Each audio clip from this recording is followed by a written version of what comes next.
रणजित निंबाळकर खून खटला. रणजित निंबाळकर हे बैलगाडा क्षेत्रातलं एक नाव आणि बैलाच्या व्यवहारातून हे खून प्रकरण झालेलं होतं. मी कालच या गुन्ह्यातली एक महत्त्वाची अपडेट दिलेली होती की या खुनाच्या खटल्यातला एक महत्त्वाचा आरोपी म्हणजे ज्यानं रणजित निंबाळकर यांच्यावरती फायरिंग केलं तो गौरव काकडे याचा काल बेल अर्ज मंजूर करण्यात आलेला आहे. आज तो जामीन अर्ज मंजूर झाल्याच्या नंतर त्याला बाहेर काढण्याची प्रोसेस आज पूर्ण होईल. मात्र याच्यातली एक महत्त्वाची अपडेट निवडणुकीच्या काळामध्ये राहून गेलेली होती, ती म्हणजे गौतम काकडे याच्याबद्दलची. गौतम काकडे याचा जामीन अर्ज मात्र गेल्या महिन्यात कोर्टानं फेटाळून लावलेला होता आणि त्याची कारणंसुद्धा अत्यंत महत्त्वाची आहेत. सगळ्यात महत्त्वाचं काय, याच्यातला गमतीचा भाग जर तुम्ही पाहिला तर गौतम काकडे हा प्रत्यक्ष त्या ठिकाणी खून करण्यासाठी उस्कवणारा व्यक्ती म्हणून होता. म्हणजे गौतम काकडे यानंच रणजित निंबाळकरांना मारण्याचे आदेश दिले होते. प्रत्यक्ष गोळी मात्र गौरव काकडे यांनी चालवली. आता ह्या सगळ्या गोष्टी घडत असताना ज्यानं प्रत्यक्ष खून केला तो जामिनावरती बाहेर येतोय आणि ज्यानं खून करण्याचे आदेश दिले किंवा उस्कवलं तो गौतम काकडे मात्र सध्या जेलमध्ये लटकून राहिलाय. नेमकं ह्या सगळ्या प्रकरणात काय काय झालंय, कोणत्या कोणत्या घडामोडी घडल्यात, आपल्याला हे सविस्तर या व्हिडिओच्या माध्यमातून पाहायचंय. नमस्कार, मी आहे मच्छिंद्र टिंगरे, तुम्ही पाहताय जाहीर सभा. आपल्याला सगळ्याला माहिती आहे की मी कालच्याच व्हिडिओमध्ये हे सांगितलेलं आहे की गौरव काकडे याचा जामीन मुंबई उच्च न्यायालयानं त्याची अटक बेकायदेशीर आहे ह्या गोष्टीवरती मंजूर केलेला आहे. गौरव काकडे याच्या विरोधात मेरिट भरपूर होतं, त्यांनी गोळे चालवलेले आहे, ह्या सगळ्या गोष्टींचे साक्षी पुरावे पुढे तपासायचे, त्याचे पुरावे सगळे आहेत. मात्र त्याची अटक बेकायदेशीर आहे म्हणून गौरव काकडेला जामीन मंजूर केला. मात्र त्याच वेळेस गेल्या महिन्यामध्ये म्हणजे 8 जानेवारी 2026ला गौतम काकडे याचा जामीन मात्र याच हायकोर्टानं नामंजूर केलेला होता. कारण गौतम काकडे याचा जो जामीन अर्ज आहे तो वेगळ्या मुद्द्यांवरती म्हणजे मेरिटवरती मांडण्यात आलेला होता. मेरिट म्हणजे काय, तर एखाद्या घटनेमध्ये कोणताही खुनाचा खटला असू द्या नाहीतर अन्य कोणताही खटला असू द्या, त्या खटल्यामधलं चार्जशीट गेलेलं असेल तर केसचा निकाल लागेपर्यंत आरोपीला जामिनावर सोडण्याची मागणी केली जाते. आता त्या घटनेचं गांभीर्य पाहिलं जातं.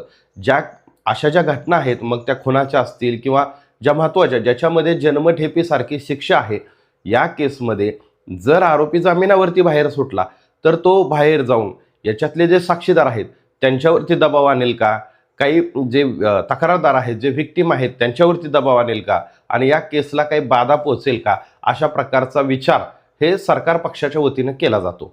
मात्र आरोपींच्या बाजूने याचं मेरिट मांडलं जातं की आम्ही ह्या खटल्यामध्ये आमची ही बाजू दिसून येत नाही आहे, सध्या आमच्यावरचे आरोप केलेले आहेत त्याच्यात तथ्य नाही आहे किंवा घटनास्थळावरच्या ज्या काही गोष्टी चार्जशीटमध्ये अपूर्ण आहेत त्या आरोपींच्या वकिलांकडून माननीय कोर्टासमोर सादर केल्या जातात आणि त्याच्या धर्तीवरती हा जामीन मागितला जातो. गौतम काकडे याचा जो जामीन आहे तो बेकायदेशीर अटक या विषयांवरती किंवा या अटींवरती मागितलेला नव्हता.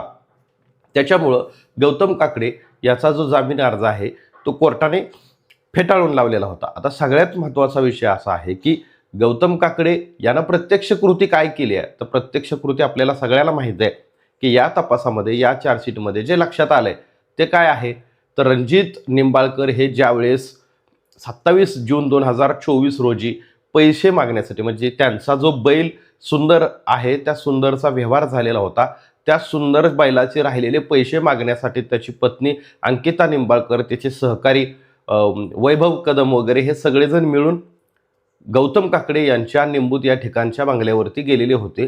तिथून पैशावरून वाद झाला, त्या वादाचं पर्यावरून भांडणच झालं आणि त्यावेळेस गौतम काकडे यानं त्याच्या भावाला म्हणजेच गौरव काकडे याला फोन करून बोलावून घेतलं आणि इथं जो समोर आहे रणजित निंबाळकर त्याला मारा, त्याला सोडू नका, आपल्या दारातून बैल कसा परत घेऊन जातोय हे बघूयात, अशा प्रकारची वक्तव्य केली होती आणि त्याच्यातून गौरव काकडे यानं थेट गोळीबार केलेला होता.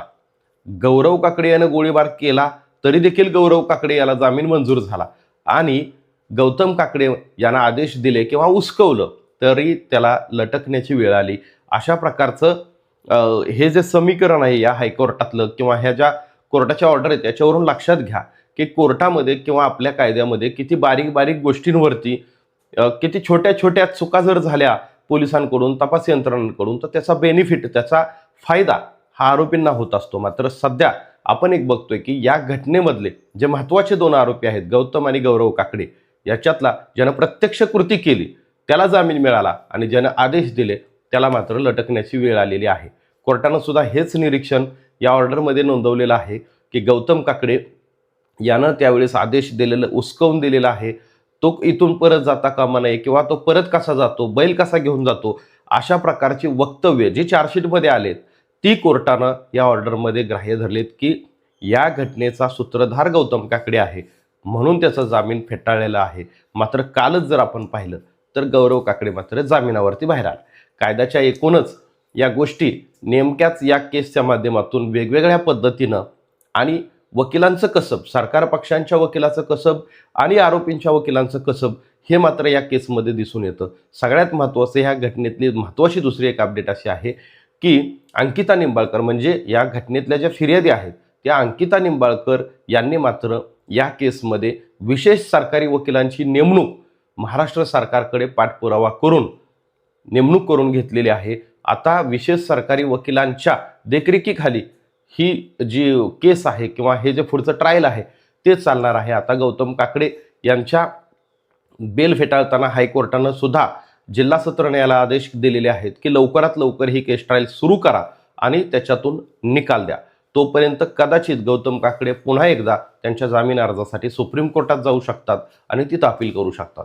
या घटनेत काय काय होणार आहे, या सगळ्या कायदेशीर प्रक्रियेत काय काय होणार आहे हे मी तुम्हाला सांगत राहणार आहे.